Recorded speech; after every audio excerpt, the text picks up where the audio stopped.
All right. Hello, everyone. Happy Monday and welcome to the weekly market check-in with myself, Greta Wall, and T3 Live's and T3 Trading Group's Derrick Oldensmith. He's the leader of T3 Live's Pro Desk Virtual Trading Floor and a professional prop trader with T3 Trading Group. Derrick, it's been a while. You were on vacation, but welcome back. You had last week to get back into trading and get yourself more situated with what's happening in the markets. How's it going so far today?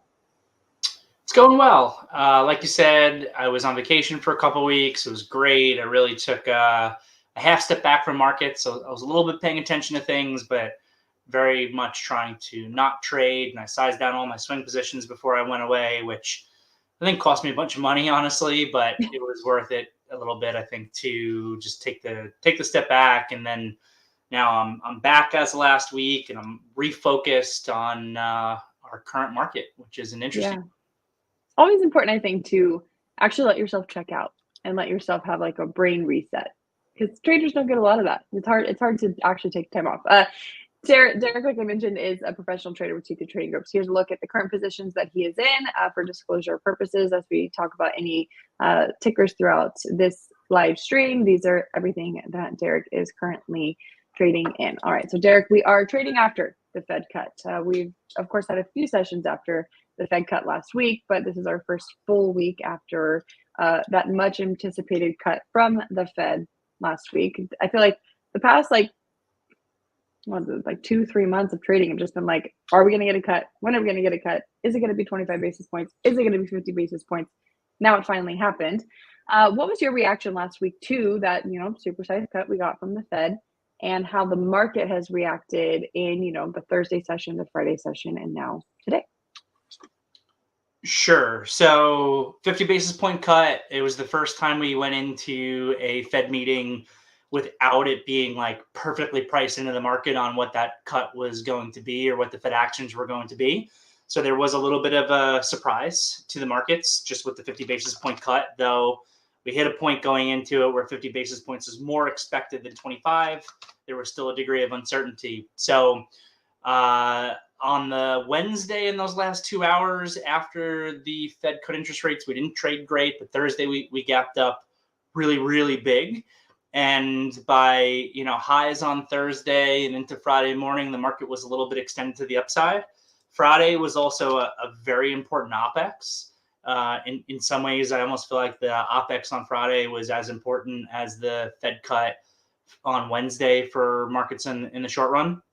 So we had quarterly OPEX on Friday.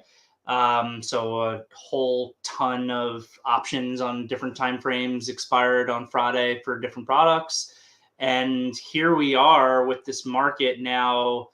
The reason why the September OPEX is important is because the 2 weeks after it are traditionally some of the most seasonally weak periods of the entire year, if not maybe the most seasonally weak 2 weeks of the entire year. We're starting today. Yet the S&P, if you look at the daily chart of the S&P, it looks very, very bullish. We went to all-time highs on Thursday. We digested it on Friday, and we're continuing to hold up today. The market is small green as we're talking. So I'm trying to justify this seasonally weak period that we're entering into right now with these pretty bullish looking technicals in the market. But at the same time, it doesn't feel like we're getting any real upside momentum follow through on this market either, which on the surface of things you would almost expect after a 50 basis point cut. So I'm being a little bit more of a sniper right now in this market. I've got some longs on and some shorts on. I think from a portfolio swing perspective, I'm like fairly neutralish right now. And I'm really just waiting for the technicals to give me more clarity because the technicals are bullish, but I'm not convinced that they're not going to fail. So I want to see if we can just kind of hold above the recent breakout levels for a few more days. That will start to increase the probability that we break higher. Or I want to see if we actually fail back down to the levels that we broke out from, which would be a major signal that we might start to work ourselves lower, as what normally happens in this period of time of the year. Mm-hmm. Can you go through some of those levels that you are monitoring personally? Sure. So if you can share my screen. So just pulling up a daily chart of the SPY here. So you can see Thursday's really big gap up was on the 19th. So the major kind of level that we broke above is like SPY 565. We actually perfectly retested SPY 565. Low of the day on Friday was 565.17. We like perfectly retested it on Friday. But Friday was also an ex-dividend day for the SPY by like $1.75. So actually never really, if you include the dividend or if you looked at a chart of the S&P cash, perfectly retested the level in the way that my SPY chart looks like. But broadly, that's the level that I'm looking at. I'm looking at this SPY 565. The ADMA is just about caught up to it now. So if we really start to lose 565 and maybe need to give it a little bit more leeway than that because of the ex-dividend that happened on Friday, if we really start to lose 565, I think that starts to indicate actually a fairly bearish outcome because you would be losing any bullish move that happened from the Fed at that point, and you'd be losing the technical breakout to all-time highs that we had on the Fed. So I'm really paying attention to, let's call it the 563 quarter to 565 zone on the downside, where if we lose that, I think it becomes a major problem for markets. But currently we're above it. So the other thing I'm trying to see to potentially confirm the bull thesis would be if we can just hold above those levels, hold above Friday's low for a couple more days, confirm it, let these moving averages catch up a little bit further, then maybe we're actually setting up on the long side. Traditionally, you know me well enough, Greta. I'm usually an optimist. I tend to be bullish on the market. I'm actually not as bullish right now as I oftentimes am. I'm very nervous about a deeper pullback or an increase in volatility really between now and the election, which we have a little bit over a month from now. So I'm trying to stay two-sided on the market. I'm doing a little more, singles and doubles day trading scalps to put some cash flow into my pocket while I just kind of wait for more broader clarity. And if I really see some weakness come in, I'm not afraid to hit it because I think that we're in an environment right now where if we really break up out of this bullish pattern, there could be a lot of momentum that comes behind that breakup because the data that I've seen shows that a lot of the hedge funds and systematic funds are fairly underpositioned right now. So they might have to chase back into price that could create big upside moves. But I think that the flip side is also true as well. If we really lose those levels and we break down, I don't think it's like a very quick, shallow dip that you want to come in and buy. I think that there is room for this market to really trend down and have momentum down as we're in a seasonally weak period, as we're in a time when the buybacks are in a blackout window. So your corporates aren't doing buybacks in the same way. That blackout window lasts for like another month. Also begins to kind of coincide with us getting through election risk. And then if we can get through the election without any major issues, then I get more constructive and more bullish into the end of the year. That's kind of my big picture thought process and thesis. But on the small picture right now, I'm just kind of being a little bit patient. I'm not jumping in, full long risk similar to where I was before I went on vacation. When it comes to the Fed stance at this point for the market, Jerome Powell really painted it last week as this is not like some big we are behind rate cut. We're normalizing rates. We're getting back into normal, whatever. So, you hear that the Fed is data dependent for so many weeks, but now it feels like the market is very data dependent on how they're going to feel about upcoming rate cuts based on jobs numbers and PCE numbers and CPI, but of course, jobs being like the really big focus. We're getting some more economic data this week. I think the GDP is on Thursday, and then Friday's the PCE. Do you feel like these numbers are more important, less important, after last week's Fed rate cut for the market? It seems like every number matters these days. Obviously, the market's trying to figure out whether or not we're going to get, more 50 basis point cuts or not. I'm currently in the thought process that we'll see 2 more 25 basis point cuts this year. But like the Fed always says, it's data dependent. So the interesting thing about the Fed announcement last week and the subsequent reaction to it is that we got a 50 basis point cut, but the TLT, which is just the ETF that I look at for a quick snapshot of what interest rates are doing, the TLT is basically headed straight down for the most part. Maybe it's creating pivot low today, but it has headed straight down, which means that interest rates have moved up ever since that 50 basis point cut. So you clearly have the market thinking that Powell wasn't quite as dovish on future cuts as the market wanted or expected, or at a minimum, it was like a buy the rumor, sell the news thing for bonds. So since we did that 50 basis point cut, we have seen interest rates actually move higher from the perspective of the treasuries. And then what that in turn has done is we've seen some pockets of IWM weakness, big rally into Thursday. And then since then, we've seen some pockets of weakness in some of the more interest rate sensitive areas, which is not what you would have expected on the surface of things with an actual 50 basis point cut. But here we are, and the Qs and big tech have continued to more or less hold in, and the SPYs are making all-time highs. So that's where my head's at. The numbers are important because it's not impossible for us to get another 50 basis point cut. But I think that everything that we're seeing from Powell and from the little bits of Fed speak that we've seen so far today are really indicating like, hey, the job part of the mandate and the employment part and the inflation part of the mandate, the risks are fairly in line right now.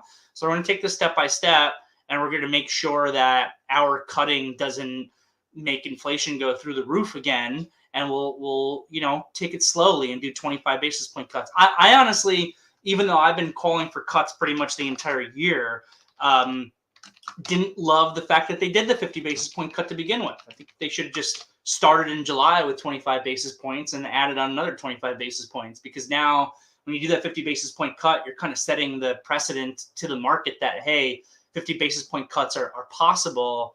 And I don't think that that's going to be the norm. I think that as we work our way back down to more of a neutral rate, it'll be 25 basis points at a time. Let's make sure that inflation is not getting back out of control, but watching employment at the same time and taking it one step at a time. Unless you see a big recession coming on the horizon or major misses on unemployment, I think we'll be seeing 25 basis points going forward. All right, so we're pretty much at the tail end of earnings season, and then another earnings season is going to start right back up. But there are some important numbers still coming out this week, mainly Micron being the one coming up this week. If we're talking about chip makers still being a major focus with NVIDIA, AMD, that whole world, Micron, of course, is part of that.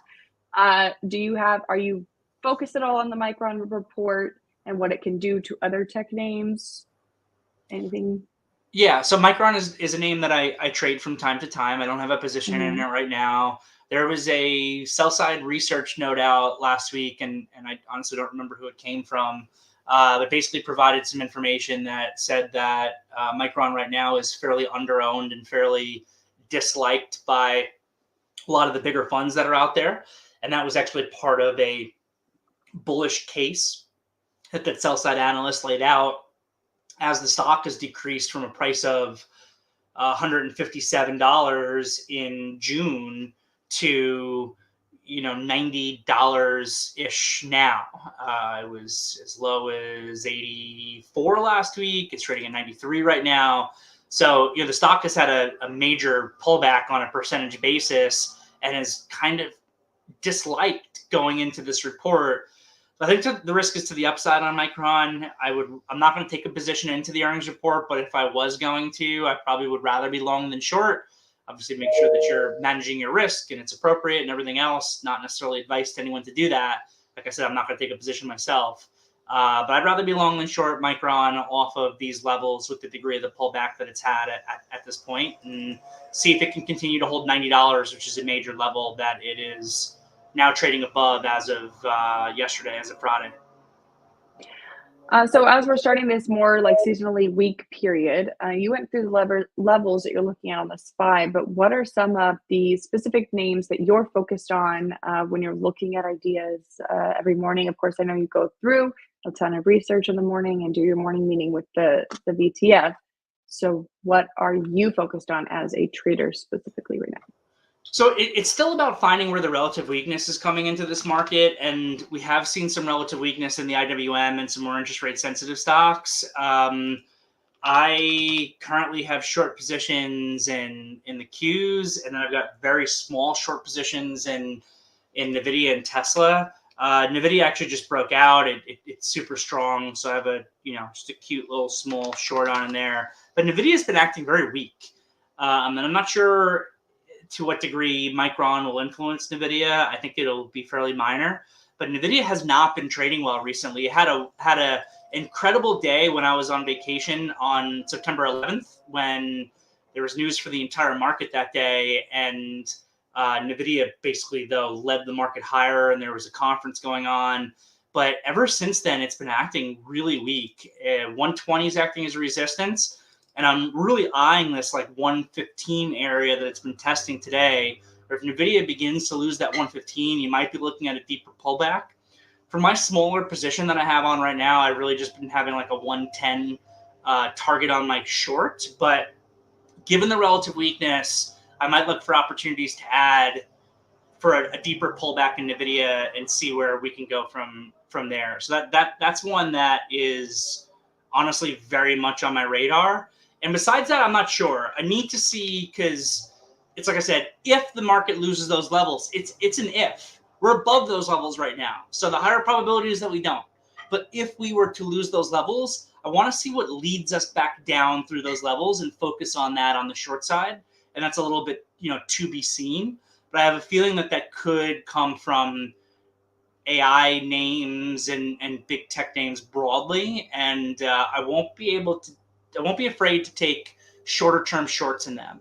Again, come November, I probably don't want to be involved in that trade anymore, but to take advantage of some seasonal weakness, I'm always so afraid to short Apple. Why am I afraid to short Apple? I was short it earlier today because it's got $110 billion buyback. And why do I want to be shorting a stock? Can it pull back with $110 billion buyback? Of course it can. It has many times in the past with a big buyback. But why do I want to be fighting when I know that there's an underlying bid to the stock? Why do I want to be fighting that? But the difference is right now, it's either already in or about to enter its blackout period, where for a short time frame here, I actually don't have to worry about fighting the buyback in Apple or really any of these other Mag 7 stocks. And it's as we're in a time when, again, if we break down, these Mag 7 stocks could lead that downside. The companies themselves can't buy them for that period of time, and I can potentially short them without having to worry about, well, Apple just turned on their buyback machine, so that's a wrap for me. Do you feel like the buyback blackout changes the dynamics of these big companies from how they typically would trade? Yeah, absolutely. It actually, I think it impacts the entirety of the market. You enter a period of time here, and this is what happens a lot post-September OPEX, where there's just less liquidity overall in the market. So less liquidity, less forced buying that's coming into the market, perhaps even some forced selling that has to come into the market in September and October from mutual funds, because a lot of mutual funds end their calendar year in September or October. That's what creates that seasonal structural weakness that you see from the market. And the market dynamics themselves, I've just been learning more and more over the years, are one of the most important things to be keeping in the back of your head while you're actually trading. And in November, I keep referencing November because I think November is the biggest month of the year historically for buybacks. Do I want to be fighting Apple to the short side when it's the company with the biggest buyback in the history of the universe, and it's the month where the most amount of buybacks happen? No. But if I was ever going to take a shot trying to short this, it would be in this period of time when there might be forced selling from certain areas, or at a minimum, not forced buying that's coming in from the corporates. Yeah, that's great. All right, so let's reflect a little bit back on your vacation that you just took. I know it's hard for traders to tune out from the market. Everywhere you look, you could see a headline about the stock market. You could see what's going on in the market. Turn on your TV, you can see tickers across the bottom of your TV, depending what channel you're on. So it's all around. You went to Japan, correct? For your vacation was it 2 weeks you were gone? Yeah, a little over 2 weeks. So how did you set yourself up to actually tune out and to not be trading on vacation? How was this different than previous vacations that you've been on? And what do you think the benefit was for you as a trader coming back to the market after really taking some time away? Sure. So I did something in front of this trip that I haven't done ever, maybe. So I really started like swing trading much more, which is probably 8, 9 years ago now. Prior to that, I was more of a pure day trader, where I said, you know what, I've got all these positions on right now, and I was trading. I was trading huge P&L swings in this entire summer period throughout August. Big P&L swings on that huge down day we had, and then all the way back up. I had huge short positions on. I had huge long positions on. I said, you know what? I'm just going to take off a lot of these positions. And for some of the ones I still have on, I'm going to size them down to not necessarily insignificant numbers. I still had some P&L movement while I was gone, but numbers where I know that, like, the interesting thing about the vacation I did, I was going to Japan, is that, the U.S. market hours were all night over there. And I didn't like when I was in Greece in June, it was like, all right, I can trade the open a little bit. I can log in for the close real quick and then enjoy my vacation. It's not a big deal, but it's like, do I really, and then even when I was on my vacation doing things, I could keep an eye on my phone when the market was open and, see what's going on and make sure that there's no emergencies and things like that. Do I really want to be waking up in the middle of the night in Japan just to check in on a couple of stock quotes that I'm not overly actively managing anyway because I'm supposed to be asleep so that I can enjoy my vacation? The answer was no. So, and especially just I was having the biggest P&L swings of my entire career pretty much this summer. I was like, you know what, this is a great opportunity I'm just going to take a step back from it. And honestly, it really did cost me a bunch of money, but the wrong way to think would be to think about that. The right way to think is just about where I am today in the here and now. So I just decided, you know what, I'm going to close out like all these shorts that I have on. I was pretty short on the index level. I took off a bunch of the longs that I had. I downsized a bunch of the longs that I kept. And again, I just went down to an amount of sizing where I knew that I was just going to be able to enjoy my trip. And I still logged in a little bit every morning, right before I was going to bed, basically in Japan, just to see where the pre-market action was. I still made sure to read Pat's research note. My partner, the great Patrick Haw, posts a wonderful, incredible morning, like fairly macro-focused morning research note in our virtual trading floor every day. So just by reading Pat's note every morning and a couple other research notes that people were kind enough to send to me, I was able to stay pretty in tune with the market without actually being logged in and trading. So when I came back from my trip, I knew exactly what I wanted to do. I knew exactly how I wanted to begin to kind of reposition myself, or actually in this case, how I didn't want to begin to reposition myself, because with some of the uncertainty that we were already just describing earlier and the seasonal weakness as you come into the election in the second half of September, and the increase in volatility, and yet with where the market's trading at highs here, I didn't want to come back in and start layering in a ton of risk right away. So the Monday and Tuesday I got back in front of the Fed, I did almost nothing.